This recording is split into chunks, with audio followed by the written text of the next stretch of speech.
এটি হচ্ছে জাফলং এলাকা। জাফলং এর 0 পয়েন্ট থেকে আমরা নিচে নেমেছি।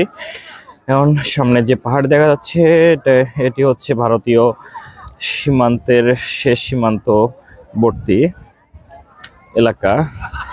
এবং আমরা এখানে দেখতে পাচ্ছি জাফলং এরিয়ার মধ্যে অসংখ্য দোকানপাট।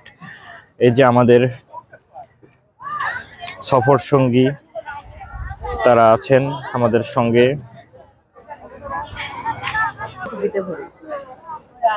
যে অনেকগুলো সিঁড়ি বেয়ে আমরা উপর থেকে নিচে নেমেছি।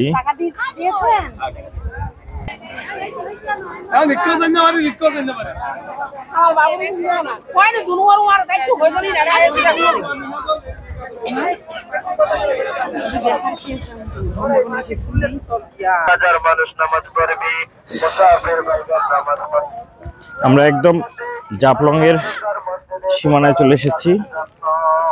একদম 0 পয়েন্ট।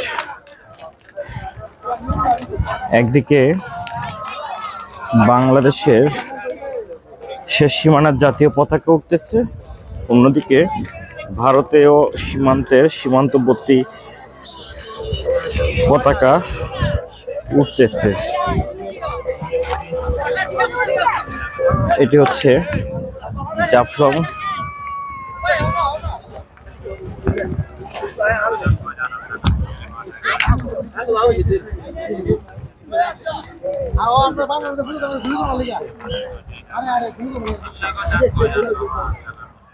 প্রিয় দর্শক, দেখতে পাচ্ছেন, আপনাদেরকে দেখানোর চেষ্টা করতেছি।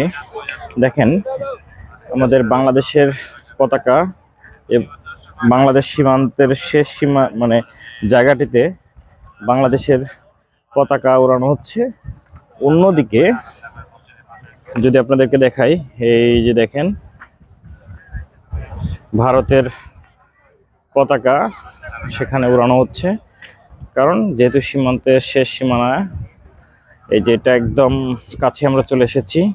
প্রিয় দর্শক, আপনাদেরকে দেখাচ্ছি যে 2টি ঘর দেখা যাচ্ছে। প্রথম যে ঘরটি দেখতে পাচ্ছেন ডান সাইডে, এটি হচ্ছে বাংলাদেশের বিজিবির আপনার হচ্ছে সীমান্তরক্ষী বাহিনীর শেষ টহল বা ঘর যেটাকে বলা হয়। এবং পরেরটি হচ্ছে ভারতীয় বিএসএফ এর। প্রিয় দর্শক, দেখেন পাহাড়ের নিচ দিয়ে যে রাস্তাটি, এটি হচ্ছে ভারতের রাস্তা। সেটিতে দেখেন অসংখ্য গাড়ি তারা মানে রাস্তার উপরে আছে এবং খুব কাছ থেকে আমরা সেটি দেখতে পাচ্ছি। খুবই কাছ থেকে সেটি আমরা দেখতে পাচ্ছি। এবং আপনাদেরকে এই যে জায়গাটিতে গাড়িগুলো দেখা যাচ্ছে, এই গাড়িগুলো হচ্ছে ভারতীয় একদম সীমান্তবর্তী যে রাস্তাটি, রাস্তার উপর দিয়ে গাড়িগুলো চলছে। যে ঝুলন্ত ব্রিজটি আমরা খুব কাছ থেকে দেখতে পাচ্ছি। এই যে এটি হচ্ছে ঝুলন্ত ব্রিজ। এই যে ঝুলন্ত ব্রিজের উপর দিয়ে গাড়ি যাচ্ছে।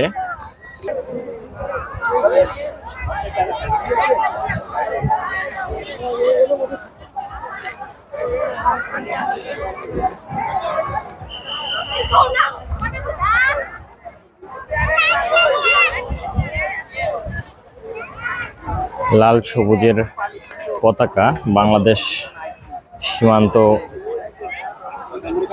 নির্দেশনা করেছে। এখানে অসংখ্য দোকানপাট আছে।